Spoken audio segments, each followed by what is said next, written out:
Iran যেন ক্রমেই অপ্রতিরোধ্য হয়ে উঠছে।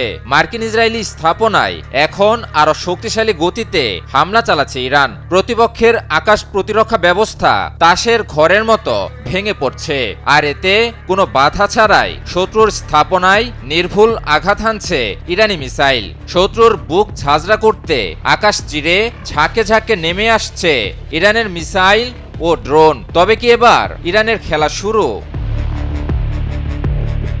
এবার যুক্তরাষ্ট্র ও ইসরায়েলের লক্ষ্যবস্তুতে ইরানের ক্ষেপণাস্ত্র হামলার নির্ভুলতা দ্বিগুণ হয়েছে বলে দাবি করেছেন ইরানের একজন শীর্ষ কমান্ডার। ইরানের ইসলামিক বিপ্লবী গার্ড বাহিনী বা আইআরজিসির শীর্ষ কমান্ডার ব্রিগেডিয়ার জেনারেল মাজিদ মুসাভি সামাজিক যোগাযোগ মাধ্যম এক্সে দেওয়া এক পোস্টে বলেন, গত ৪৮ ঘন্টার মধ্যে মার্কিন যুক্তরাষ্ট্র ও ইসরায়েলের সঙ্গে সংশ্লিষ্ট লক্ষ্যবস্তুতে ইরানি ক্ষেপণাস্ত্র হামলার নির্ভুলতার হার দ্বিগুণ হয়েছে।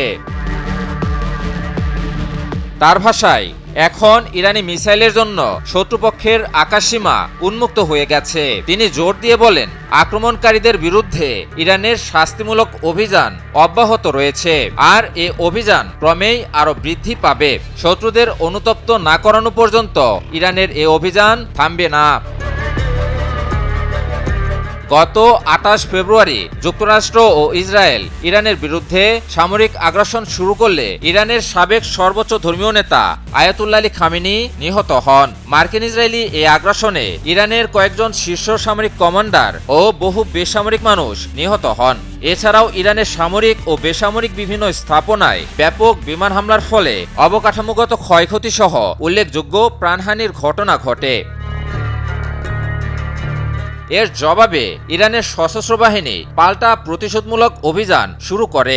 দখলকৃত অঞ্চল এবং মধ্যপ্রাচ্যে অবস্থিত মার্কিন ঘাঁটিগুলোকে লক্ষ্য করে ঝাঁকে ঝাঁকে মিসাইল ও ড্রোন হামলা চালায় ইরান। ইতিমধ্যেই ইরানের হামলার দরুন মধ্যপ্রাচ্যে অবস্থিত মার্কিন ঘাঁটি ও বিভিন্ন স্থাপনা ধ্বংসস্তূপে পরিণত হয়েছে। JBS holdings limited. সব মিলিয়ে মধ্যপ্রাচ্যের এই সংঘাত এখন নতুন এক সামরিক বাস্তবতার দিকে এগুচ্ছে। ইরানের ক্রমবর্ধমান মিসাইল ও ড্রোন হামলার ব্যাপকতায় পর্যদস্ত মার্কিন যুক্তরাষ্ট্র ও ইসরায়েল। ইরানের হামলায় এ অঞ্চলে পতনের মুখে দীর্ঘদিনের মার্কিন ইসরায়েলি আধিপত্যবাদ। বিপরীতে ইরান হয়ে উঠছে মধ্যপ্রাচ্যের নতুন পরাশক্তি। এখন দেখার বিষয়, এই যুদ্ধই কি নতুন করে লিখে কিনা এ অঞ্চলের ভূরাজনৈতিক বাস্তবতা। ইমন আলী, নিউজ 24।